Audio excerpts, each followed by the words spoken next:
Hey guys, it's Elizabeth. Welcome back to my channel. If you've been visualizing your soulmate, scripting, running your slides as you fall asleep, and maybe even you're saying affirmations, but you feel like nothing is happening, I need you to listen to me carefully because there is an invisible force that's been sabotaging your manifestation this entire time. And the manifestation community barely talks about it. And what this is called a pendulum, and it is feeding off your desire energy like a parasite. Today, I'm going to show you exactly how to spot these pendulums and break free of them so your soulmate can find you easily. What's happening is you've unknowingly trapped yourself into something called a pendulum. And until you understand what that is and how to escape it, your manifestation is going to feel like you are pushing a boulder up the hill. So let's start by talking about what a pendulum is, because once you see it, you can't unsee it. And that's when everything is going to shift. So in Reality Transurfing, which is from the brilliant framework created by the Russian quantum physicist named Vadim Zeland, a pendulum is an energy structure that forms when a group of people think and feel the same way about something. Think of it like an invisible entity that needs your emotional energy to survive, and it is willing to do anything to keep you feeding into it. So here's where it gets really interesting for soulmate manifestation. There are specific pendulums that latch on to your desire for love, and they are draining your energy without you even realizing it. So here's an example. Pendulum number one. Where is he or she? This is when you're constantly checking your dating apps with this feeling of desperation. When another birthday passes or time keeps going on, you feel this panic rising in your chest. You're obsessively analyzing why your past relationships didn't work, trying to figure out what you did wrong. You think you're being proactive, but what you're actually doing is feeding this pendulum energy that creates more lack and more delays. Pendulum example two, the perfect relationship pendulum. This is the one where you're scrolling Instagram or Facebook, seeing these picture perfect couples, and you're comparing yourself, telling yourself you need to be completely healed before love is going to show up for you. Or you've created this exhaustive checklist of your ideal partner down to their zodiac sign, their favorite type of coffee, or maybe you're even manifesting a specific person. The problem with this is you've become so attached to a specific image that you've blocked the natural flow. And your person might be right in front of you, but they don't match that picture in your head, so you don't even see them. Example number three, the spiritual manifester pendulum. And this one is so sneaky. This is when you feel guilty every time you have a doubt because, oh no, I'm ruining my manifestation. Or you feel like you're performing this toxic positivity that doesn't actually feel authentic, or you're consuming endless manifestation content. You're watching videos and podcasts and books, but you're not actually taking real action. You're looking for signs in all the wrong places that actually aren't signs, aka ignoring your intuition. So you're not manifesting for your soul anymore. You're manifesting for the pendulum, and that pendulum doesn't care about your happiness. It just wants your energy. So, how do you know if you're feeding a pendulum or if you're actually listening to your intuition?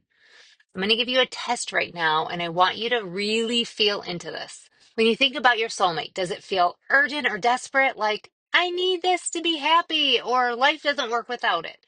Or does it feel calm and natural, like, this would be beautiful, I'm open to receiving it? Pendulum energy is energy that feels draining, and whereas the heart energy energizes you.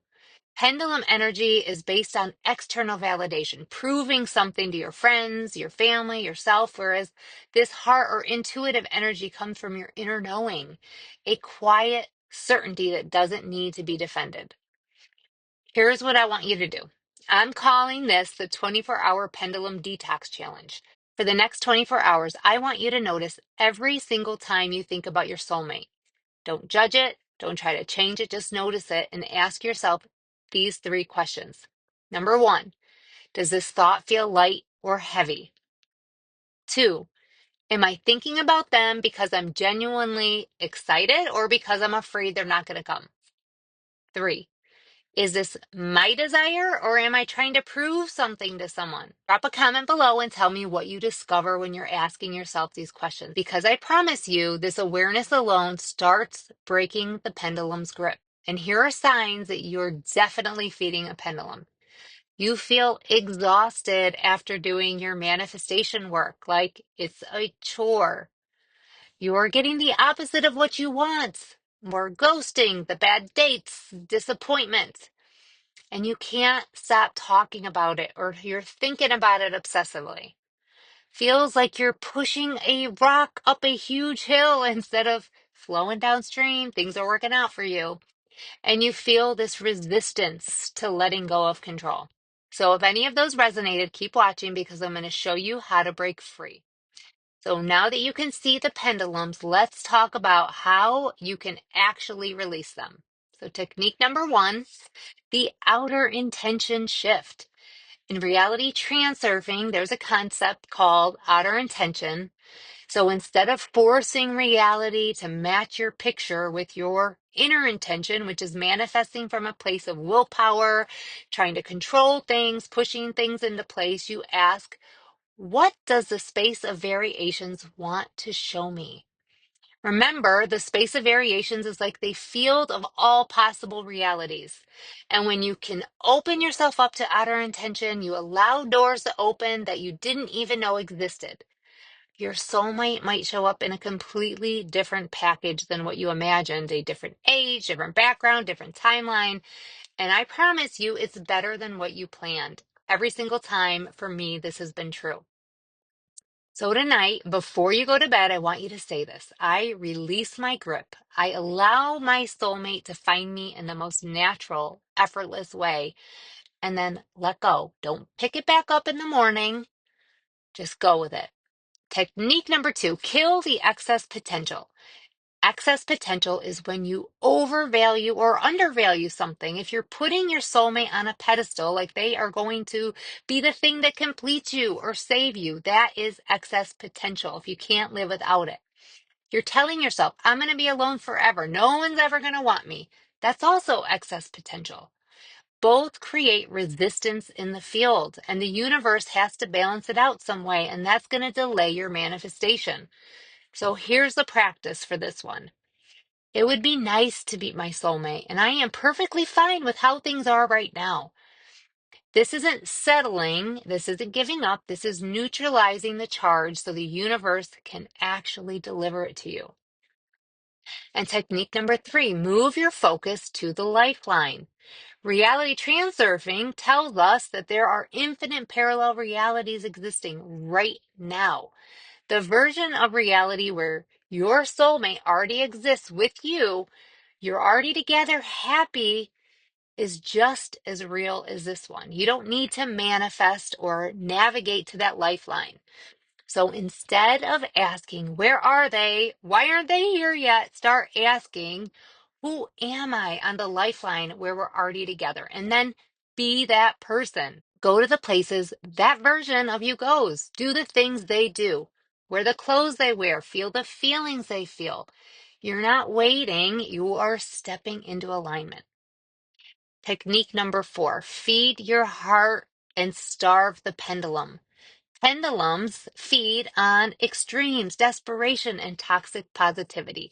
The heart, or intuition, is in whispers. This week, I want you to do one thing that's purely because it brings you joy. Not because it's going to attract anything or help your manifestation, not because it's high vibe, just because it feels good. Whether it's painting or dancing in your living room, walking in nature without your phone, laughing with your friends, that's the energy that magnetizes your soulmate, not the striving, the joy. Here's what I really want you to understand. Your soulmate is not a reward for doing manifestation correctly, right? They're not your prize you earn after you finally healed enough to raise your vibration or have cleared all the blocks. They're a natural part of your life's unfolding. And when you stop feeding those pendulums, the desperation, the comparison, the forcing, you're going to create the space for them to simply show up in your life. not because you've manifested them, but because you've stopped blocking them.